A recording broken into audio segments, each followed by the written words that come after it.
Let's find out electric field of a circular arc at its center.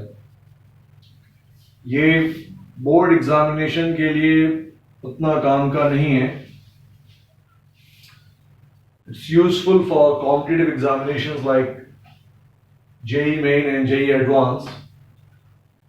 और जो final result आएगा वो NEET के लिए भी काम आएगा. डेरिवेशन मैथमेटिकल टर्म्स के साथ कुछ लोगों को डिफिकल्ट फील हो सकता है. थोड़ा इंटीग्रेशन को समझने की कोशिश करना. अगर कहीं कोई डिफिकल्टी आती है तो आप कॉल करके पूछ सकते हैं. We need electric field due to this circular arc. और इस पूरे आर्क पर जो चार्ज है वो है Q. इसकी वजह से यहां पर इलेक्ट्रिक फील्ड फाइंड करना है. और अगर आप इलेक्ट्रिक फील्ड की वैल्यू ये लिखते हैं KQ अपॉन R स्क्वायर, तो ये गलत हो जाएगा, क्योंकि electric field strength KQ upon R square केवल पॉइंट चार्जेस के लिए होती है, जबकि ये एक सर्कुलर आर्क है. अगर Q पॉइंट होता तब ये होता इलेक्ट्रिक फील्ड.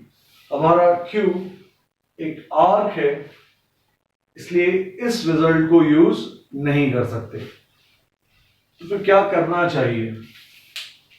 पहले बेसिक पार्ट, क्या करना चाहिए? ये जो अपने पास आर्क है,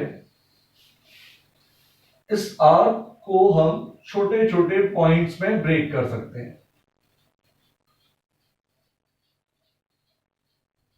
ये जो छोटे छोटे से पॉइंट्स हैं,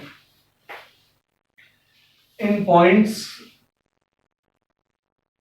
और जो चार्जेस हैं, सपोज इस पॉइंट के चार्ज को आपने बोला dq1, दिस वन. एक दूसरे चार्ज को आपने बोला dq2, थर्ड चार्ज को आपने बोला dq3, dq1, dq2, dq3, ये सब के सब पॉइंट चार्जेस हैं.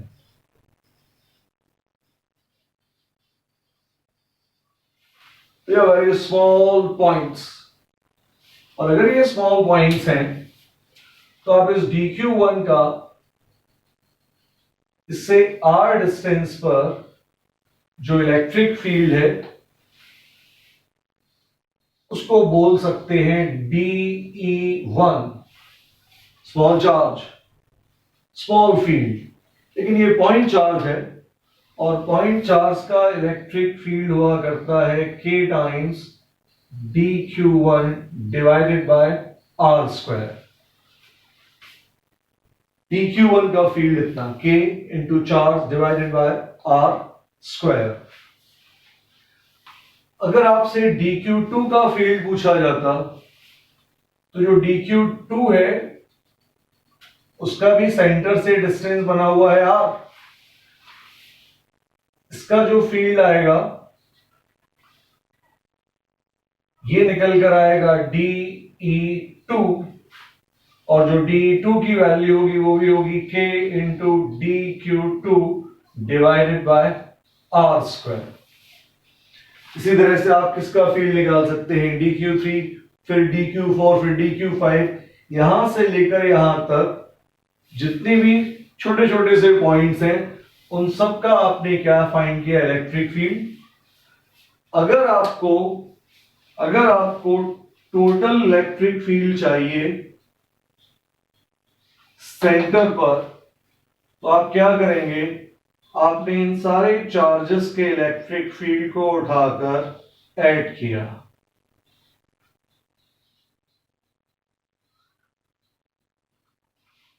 यहां से लेकर यहां तक जितने भी छोटे छोटे पॉइंट्स थे उन सबके इलेक्ट्रिक फील्ड को उठाकर आपने क्या किया? ऐड.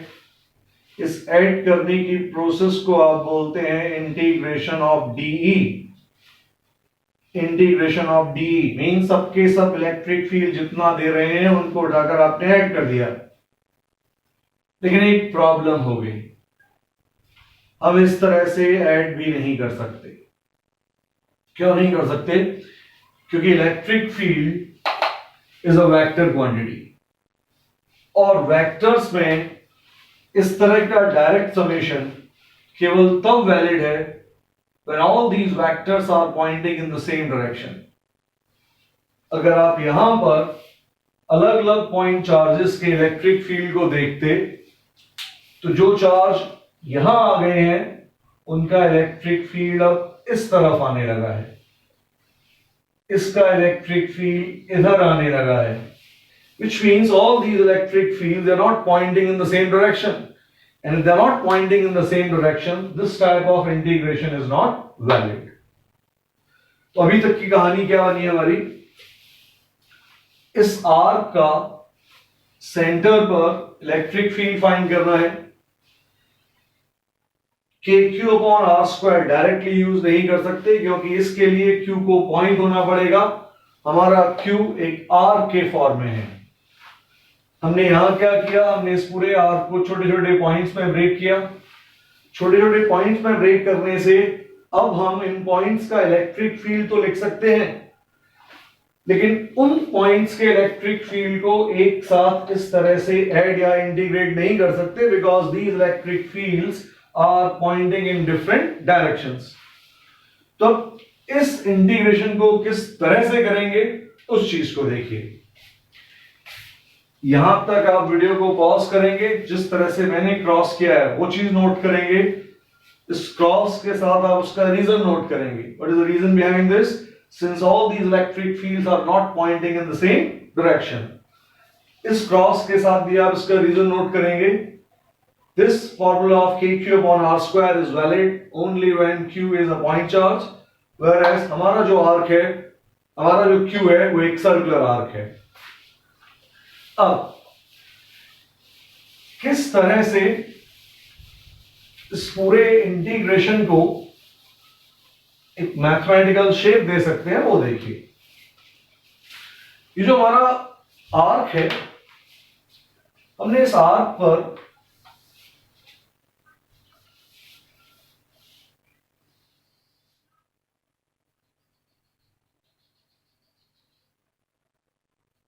इसके मिडिल पॉइंट से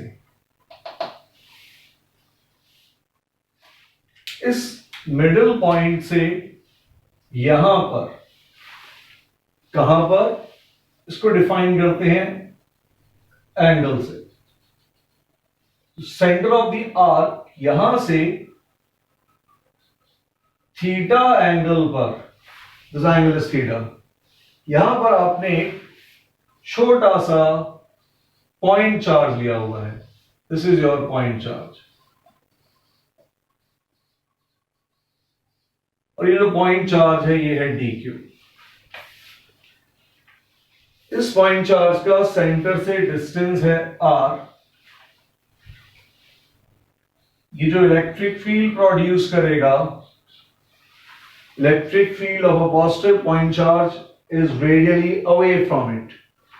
ये जो इलेक्ट्रिक फील्ड स्ट्रेंथ आएगी, ये स्ट्रेंथ आएगी DE, और इस DE की वैल्यू होगी K times DQ divided by R square. ये जो इलेक्ट्रिक फील्ड निकल कर आया, this is K into DQ upon R square. DQ point charge है इसलिए वैलिड है।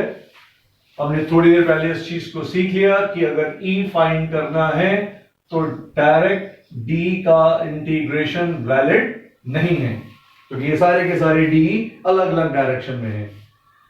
तो अगर ये सारे के सारे D डिफरेंट डायरेक्शंस में हैं, तो फिर इनको किस तरह से आप ऐड करेंगे उस चीज को यहां देखना।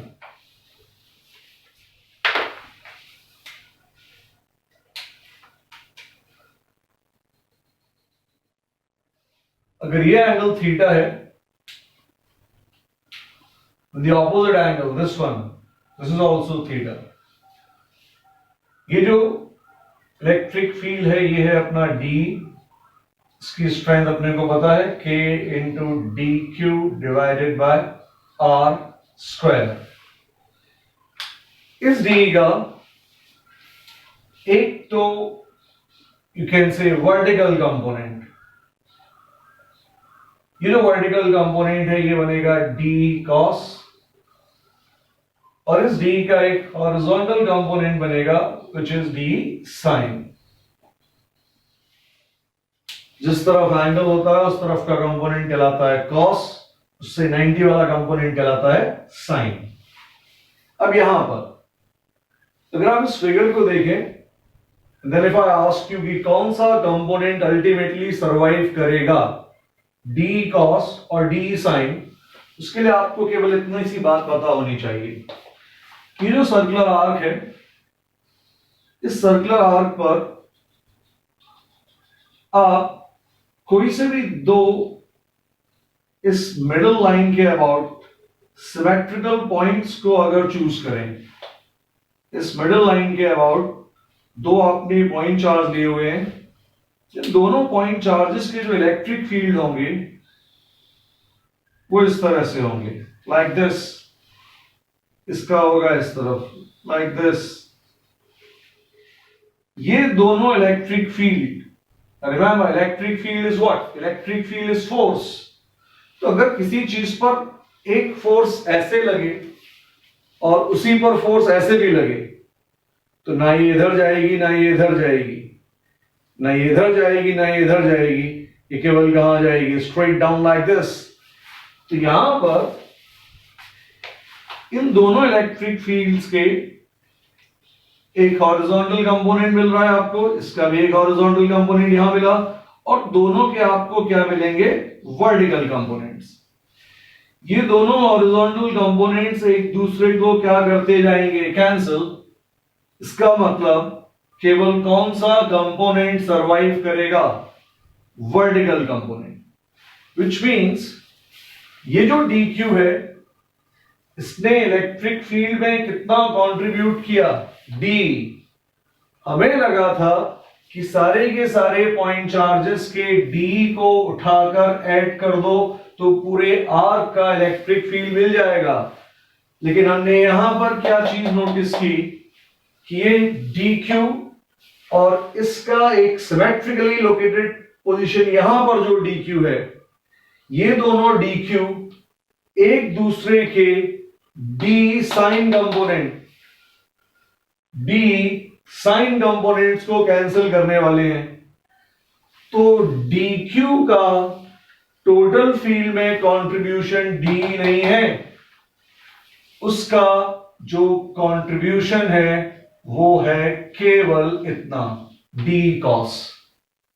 विच मीन्स अगर आपको इलेक्ट्रिक फील्ड चाहिए तो आप यहां से लेकर यहां तक जितने भी पॉइंट चार्जेस हैं उन सब के d cos कंपोनेंट्स को निकालिए और उनको ऐड कर दीजिए। That's called integration and this will be the correct approach. आप सबके d को ऐड नहीं कर सकते क्योंकि उसमें से d साइन वाला पार्ट बेकार है। आप सबके d cos को निकालेंगे और उन चीजों को आप क्या करेंगे? इंटीग्रेट। अब ये जो इंटीग्रेशन आपका होगा उसको यहां से हम कुछ लिमिट्स की फॉर्म देते हैं। ये रही हमारी मिडिल लाइन। टोटल एंगल क्या था हमारा? फाई। अगर टोटल एंगल फाई है तो ये जो हाफ एंगल होगा ये बनेगा फाई बाय 2। ये जो हाफ एंगल है ये भी बनेगा फाई बाय 2। रिमेंबर थीटा हमने इस मिडिल लाइन से काउंट करना शुरू किया है। तो right at this position theta is 0। जब आप राइट साइड जाएंगे तब थीटा पॉजिटिव होगा, जब आप लेफ्ट साइड जाएंगे तो थीटा नेगेटिव होगा। जस्ट लाइक एक्स, अगर ये ओरिजिन होता तो अगर आप राइट में जाते तो एक्स पॉजिटिव होता, अगर आप लेफ्ट में जाते तो एक्स नेगेटिव होता। तो थीटा जब आप यहां से शुरू कर यहां तक जाएंगे तो मैथ्स बोलती है कि इस थीटा की जो स्टार्टिंग लिमिट है जिसका लोअर लिमिट, वो लिमिट आएगी माइनस ऑफ 5/2 और जो थीटा की अपर लिमिट आएगी वो आएगी प्लस ऑफ 5/2। क्या हो रहा है यहां? लिमिट्स का मतलब क्या होता है? आप मैथ्स को बता रहे हैं कि आपको d cos थीटा ऐड करना है। किसका? कहां से कहां तक? यहां चार्ज नहीं है, चार्ज यहां से शुरू हुआ है, यहां खत्म हो गया है, चार्ज यहां नहीं है। तो आपने मैथ्स को बताया है कि भाई यहां से आपने सारे पॉइंट्स को कलेक्ट करना शुरू किया, यहां तक। कहां से? यहां से। कहां तक? यहां तक। This is called lower limit and this is called upper limit. इस फंक्शन को किस तरह से अब इंटीग्रेट करना है उसको देखना। ये जो dq था, इस dq की वैल्यू को आप यहां d के अंदर पुट करिए। d is k dq upon r square, d k times dq divided by r square multiplied by cos theta। बाद में हम लिमिट्स पुट कर देंगे। अब कुछ लोग क्या करते हैं, कुछ लोग यहां पर इस तरह के मजाक टाइप के इंटीग्रेशन को यूज करते हैं। k upon R square, dq का इंटीग्रेशन क्या होता है q, cos का इंटीग्रेशन क्या हुआ करता है sin थीटा। लेकिन इंटीग्रेशन इस तरह से नहीं हुआ करते कि जिस पार्ट की इच्छा हो उसको आप इंटीग्रेट करते हुए चलें। तो इंटीग्रेट करने के लिए यहां पर आप तब तक ये इंटीग्रेट नहीं कर सकते जब तक कि cos थीटा के साथ आपको d थीटा ना दिखाई दे। यहां cos थीटा के साथ आपको क्या दिखाई दे रहा है dq। जब आप बोलते हैं कि cos थीटा का इंटीग्रेशन sin थीटा हुआ करता है, जब आप बोलते हैं cos का इंटीग्रेशन sin होता है, तो इस तरह से नहीं लिखा जाता, साथ में आप लिखते हैं d थीटा। तो cos थीटा d थीटा इस चीज का इंटीग्रेशन बनकर आएगा sin थीटा, लेकिन यहां पर लिखा हुआ है cos theta multiplied by dq। ये पार्ट कैसे इंटीग्रेट होगा इसको देखिए। यहां तक पॉज, नोट डाउन एवरीथिंग। अब जो अपने काम की चीजें हैं उनको देखना।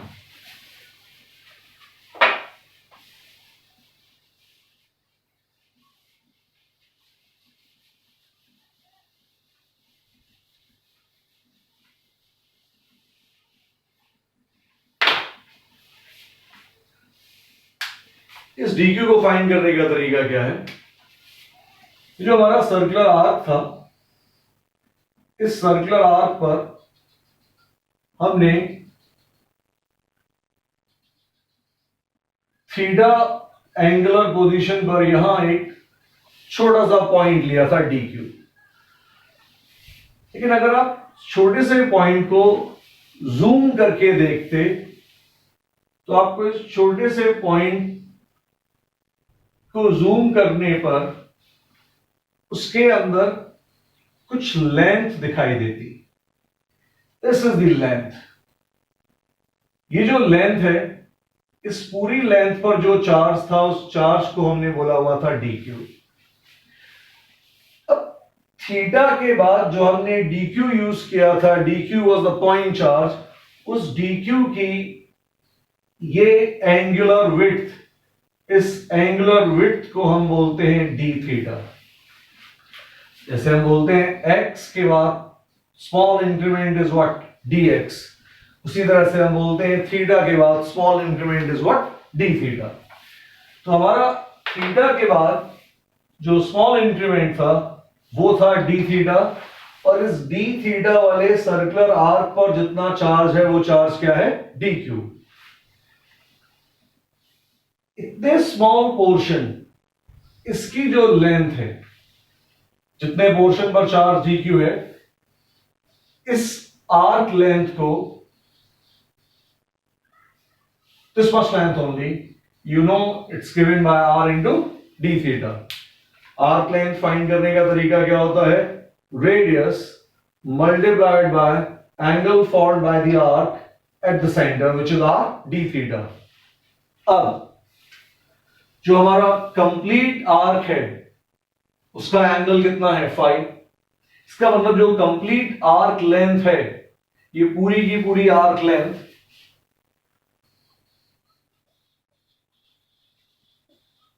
Is r multiplied by phi. यहां से यहां तक total arc length is r into phi.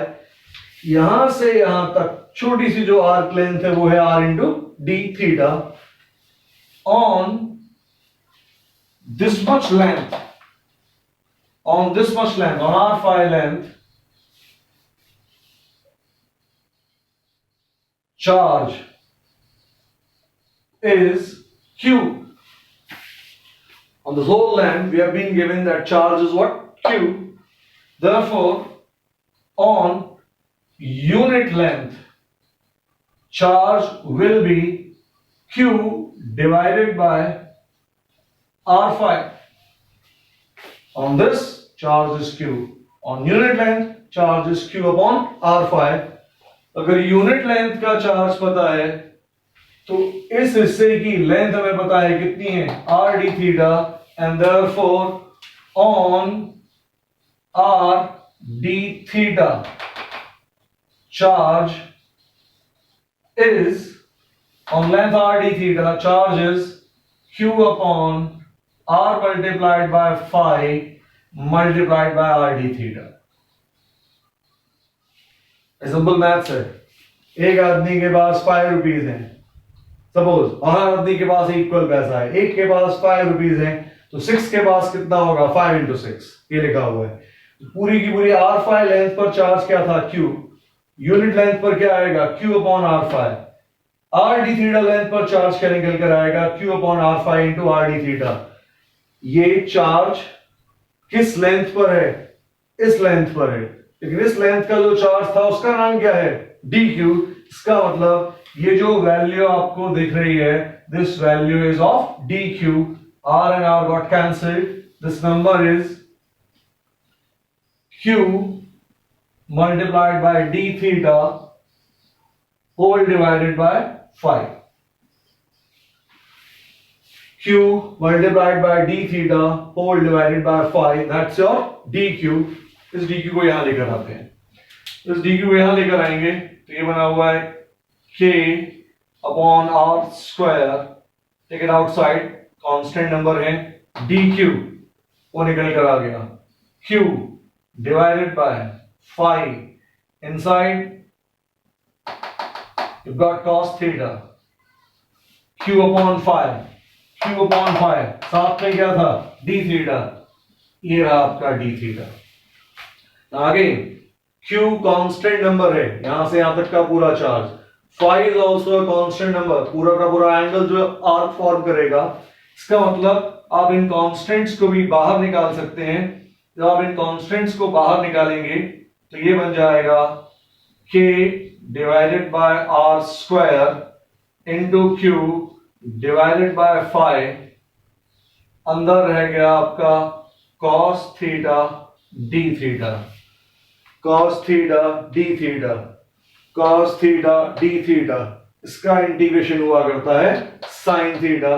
जब आप इसको इंटीग्रेट करेंगे तो ये वैल्यू निकल कर आएगी आपकी k q divided by r square multiplied by phi. Cos theta d theta has become what, sin theta. अभी इंटीग्रेशन कंप्लीट नहीं हुआ. इंटीग्रेशन को बताना है आपको कि कहां से कहां तक, कहां से कहां तक, कहां से कहां तक, उस चीज को देखिए.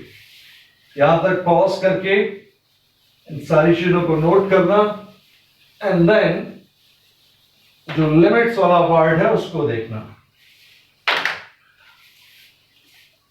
हमारा ये निकल कर आ गया इतना, k q upon r square phi, k q upon r square phi sin theta, limits -π/2,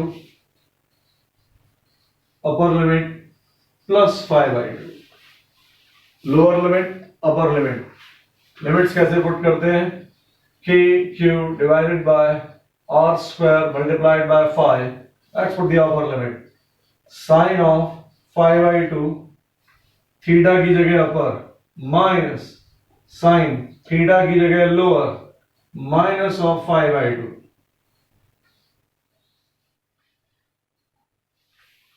sine की प्रॉपर्टी है कि नेगेटिव साइन बाहर आ जाएगा. जैसे ये नेगेटिव बाहर आएगा, नेगेटिव नेगेटिव क्या हो जाएगा, positive. That means sin π/2 plus sin π/2, which is k q upon r square phi into 2 sin π/2.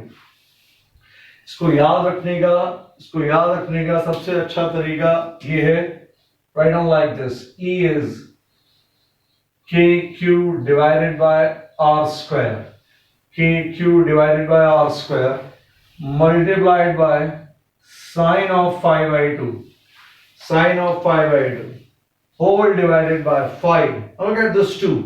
आप इस 2 को इस 5 के डिनोमिनेटर में शिफ्ट कर सकते हैं. This becomes 5/2. That's your electric field due to a circular arc at its center. As I told you, this article is for competitive examinations. JEE mains type examination, NEET type examination के लिए this thing is a result. जहां जहां ऐसी चीजें मिले वहां वहां आप रिजल्ट करके नोट कर सकते हैं. And remember this, KQ upon R squared sin 5/2 upon 5/2. ये रिजल्ट कितना काम का है. एक रिजल्ट आपने 12th में बना दिया, यही चीज 11th में अगर पूछते, they would give you a arc which is having some mass m. एक सर्कुलर आर्क है, उसके पास मास m है, और उसके सेंटर पर आपसे ग्रेविटेशनल फील्ड पूछा गया है. अगर उसके सेंटर पर ग्रेविटेशनल फील्ड पूछा गया है तो उस ग्रेविटेशनल फील्ड की वैल्यू आपकी होगी G. इस K को आप रिप्लेस कर देंगे कैपिटल G से, इस Q को आप रिप्लेस कर देंगे मास m से, डिवाइडेड बाय R स्क्वायर. बाकी की पूरी कहानी वही, sin 5/2 अपॉन 5/2. इसीलिए इस तरह के रिजल्ट हमारी बहुत काम आते हैं. एक रिजल्ट है और दो जगह पर आप इसको क्या कर सकते हैं, यूज कर सकते हैं. Note down this.